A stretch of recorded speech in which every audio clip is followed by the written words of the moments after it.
Good evening, everybody from the Empty Skull Ranch. Long time no see. Hasn't been intentional, just been real busy lately. But I'm going to get back to making some more gun videos quite shortly. Just figured I'd give a shout out to everybody out there and take a look at the Mosin corner. All right, just kind of itemizing some of these guns in the collection. You know, doing a little bit of housekeeping in here, rearranging this room. But I figured we'd take a look at a few of these Mosins in the collection. Look at this battle-beaten relic right here. I got this in turn-in condition, missing the cleaning rod. And from my understanding, it was a sniper conversion. See the patch right there? That was a sniper conversion to infantry rifle. Towards the end of the World War conflict, they had to free up some of these weapons that were designated for other purposes. See various stock markings on here. That's, oh, right there's one. Definitely gonna do a little bit of research and figure out what those markings mean. But this one was not factory or arsenal refinished when it got handed in. It was just handed in. So I figured it was a bargain deal that day. So I put this repop sniper scope onto it and did the old drop handle bolt on it. That's just welded. It's hard to see really the seams on that, but that was a wrench handle that I welded onto there to give it the authentic sniper look of the era.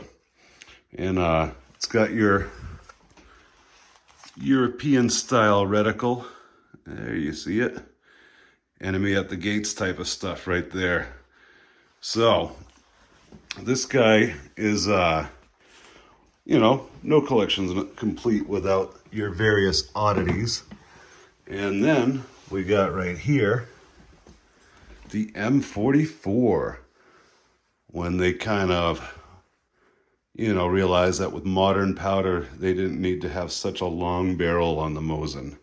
So this is what they came up with, was the M44. There's also an M38 that does not feature the swing out bayonet. And I do not have an M38. I do, however, have this M44. And this is a fun gun to shoot, I tell you. Big fireballs come out of the end of this thing. I should do a nighttime shoot with this one and go out there and see what kind of fireballs I can make. It's kind of rainy and crappy out there tonight, so maybe coming up, I will do a muzzle flash video. After all, I do kind of like that stuff. And here is a hex receiver, kind of an oldie right here. This is a 1923, as you can see. Right there's the date. 1923. This is an Ishevsk. Got the Imperial Eagle right there, importer marks. And then the hammer and sickle right there.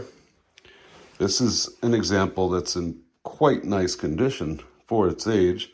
Got the metal eyelets around the sling spots. This is a this one actually came with an oil can and all the other stuff that Mosins typically come with, but definitely a good find. I think I only paid $250 for this thing. That was after the Mosin prices started going way up and towards the beginning of that spike.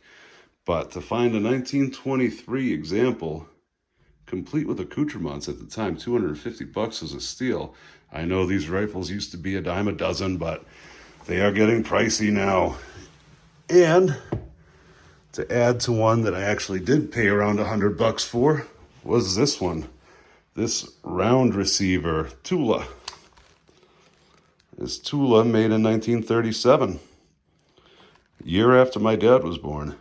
It was, but got the Tula star right there, and arsenal refinished. You know, that's got these typical sling points right there with the dog collar sling. And this one does have a bayonet. It's just downstairs right now. It's I was using it on another application, but it will be coming back up to meet its match. So those are the Russian Mosins that I have in my collection. Always looking out for Mosins, you know. These are fun guns, you know. I know a lot of guys like their tactical stuff and their newer stuff, and I do too. But there's a special spot in my heart for these old guys. They're simple, they're reliable, they do what you want them to do when you want it to do it. And of course, over here I have made the video on these guys before, but the Finnish ones got this VKT right here, which the video is on the channel out there for the Finnish Mosins, but M39s. Only showing these because they are related to the Mosin Nagant, only by receiver and bolt. And here is the Sako. Right there, you can see the S in the gear. 1941. So that is, got that little, but figured I'd show those. I'd take any excuse I can get to show off those Finnish ones. But videos to come in the future. Mauser Mania. Got a couple of 2452C Yugos right there. I have this K98. It's a Yugo with the crest right there, but you can see this was a German one. Anyone that's marked with Mod 98 is a German one. And as you can see, this one still has, you can see evidence of where the German markings were ground off. Wingtips for one of the Eagles right there. Those are the Eagles wingtips. And if I can remember correctly, there is a German marking under here. And get it in the right light here. But it is under this sight post. Get it in focus. But it is right under there. It's kind of a skeletal eagle, but it is under there. I will be doing a video on that in sometime in the future as well. And this guy coming up, the Springfield M1A. Wonderful gun. Love these guys. This one is going to be a video for sure. Just want to make sure that I give it the credit it deserves. This is the loaded model. The loaded Springfield M1A. Couple of ammo trunks over there. Like I said, I am moving this room around, so I apologize for the mess. Trying to reconfigure this room so that I can get everything into the place that I'd like it to be. Going to put a little bit of a glass table in the middle here that I can do cleanings on and all that. A little bit of a maintenance area, and the glass is impervious to the chemicals and solvents, so it won't be like a wood table that's finished where it can, some of those things can be a little bit acrid. And doing some of these wall hangings, you know, the Second Amendment, you know, that's something that we're big on and that we have to defend more than ever these days. Anything that we can do, talk to your local senator, anything, you know, just there's a lot of bad things coming down the pipe lately, and, you know, not looking good for us Second Amendment type of guys. So, you know, make some noise in favor of the Second Amendment. We need it. That's what makes America, America. And after all, the reason why Japan didn't invade mainland US was because behind every blade of grass, there's a gun. So let's keep it that way. Let's keep our amendment alive. Let's keep our freedom alive. So anyway, hit that like button, hit that subscribe button. More to come your way. Definitely, just like I said, been on hiatus.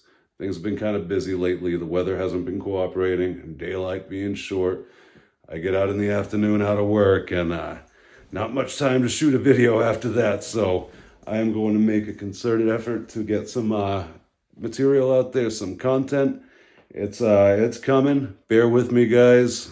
But like I said, Second Amendment stuff, huge. Especially nowadays where we're getting attacked on every angle.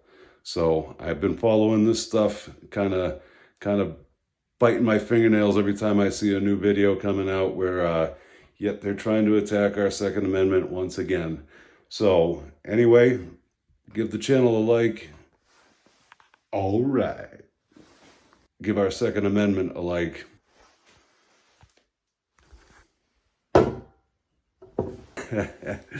And I will talk to you guys soon with more material coming. All right, see you guys next time on the Empty Skull Ranch.